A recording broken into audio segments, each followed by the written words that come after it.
ವೀಕ್ಷಕರೆಲ್ಲರಿಗೂ ನಮಸ್ಕಾರ. ಇನ್ಸ್ಟಾಗ್ರಾಮಲ್ಲಿ ಒಂದು ಹೊಸ ಫೀಚರ್ ಬಂದಿದೆ. ನಿಮ್ದು ಅಕೌಂಟ್ ಎಲ್ಲಾದರೂ ಹ್ಯಾಕ್ ಆದರೆ ಅಥವಾ ಸಸ್ಪೆಂಡ್ ಆದರೆ ರಿಕವರಿ ಮಾಡಲಿಕ್ಕೆ ಇದು ತುಂಬಾ ಯೂಸ್ ಆಗುತ್ತೆ. ಅದೇನೆಂದರೆ ವೆರಿಫಿಕೇಷನ್ ಸೆಲ್ಫಿ ಅಂತೇಳಿ. ಇದನ್ನು ಇವಾಗಲೇ ಹೋಗಿ ಆನ್ ಮಾಡ್ಕೊಳ್ಳಿ. ಒಂದು ಫ್ರೆಂಡ್ಸ್ ಇದು ಸಹ ಒಮ್ಮೆ ಸಸ್ಪೆಂಡ್ ಆಗಿ ಅದು ರಿಕವರಿ ಮಾಡಲಿಕ್ಕೆ ಈ ವೆರಿಫಿಕೇಷನ್ ಸೆಲ್ಫಿ ಅನ್ನೋ ಆಪ್ಷನ್ ತುಂಬಾ ಯೂಸ್ ಆಗಿದೆ. ಇದನ್ನು ಯಾವ ರೀತಿ ಆನ್ ಮಾಡೋದು ಅಂತೇಳಿ ನಾನು ಈ ವಿಡಿಯೋದಲ್ಲಿ ನಿಮಗೆ ತೋರಿಸ್ತೇನೆ. ನಿಮ್ಮದು ಪ್ರೊಫೈಲ್ ಹೋಗಿ 3 ಡಾಟ್ ಮೇಲೆ ಕ್ಲಿಕ್ ಮಾಡಿ, ನಂತರ ಅಕೌಂಟ್ ಸೆಂಟರಲ್ಲಿ ಪಾಸ್ವರ್ಡ್ ಆ್ಯಂಡ್ ಸೆಕ್ಯೂರಿಟಿ ಹೋಗಿ ಇಲ್ಲಿ ವೆರಿಫಿಕೇಷನ್ ಸೆಲ್ಫಿ ಅಂತ ಇದೆ ನೋಡಿ, ಸೆಲೆಕ್ಟ್ ಮಾಡಿ ನೆಕ್ಸ್ಟ್ ಕೊಡಿ. ನಂತರ ನಿಮ್ಮ ಜಿಮೇಲ್ಗೆ ಒಂದು ಮೆಸೇಜ್ ಹೋಗ್ತದೆ, ಅಲ್ಲಿ ಬರುವಂಥ OTP ಇಲ್ಲಿ ಎಂಟ್ರ್ ಮಾಡಿ. ಎಂಟ್ರಿ ಆದಮೇಲೆ ಇಲ್ಲಿ ನಿಮಗೆ ಇವಾಗ ನೋಡಿ ಸ್ಟಾರ್ಟ್ ಸೆಲ್ಫಿ ಅಂತ ಬರ್ತದೆ.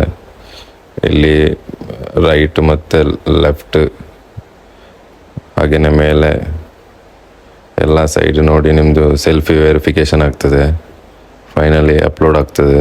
ಇಷ್ಟೇ ಪ್ರೊಸೀಜರ್ ಇರೋದು ನೋಡಿ. ಇದು ಸ್ವಲ್ಪ ಟೈಮ್ ತಗೊಳ್ತದೆ ನೋಡಿ. ಆಯಿತು, ವಿಡಿಯೋ ಇಷ್ಟ ಆದರೆ ಲೈಕ್ ಮಾಡಿ, ಶೇರ್ ಮಾಡಿ. Thank you.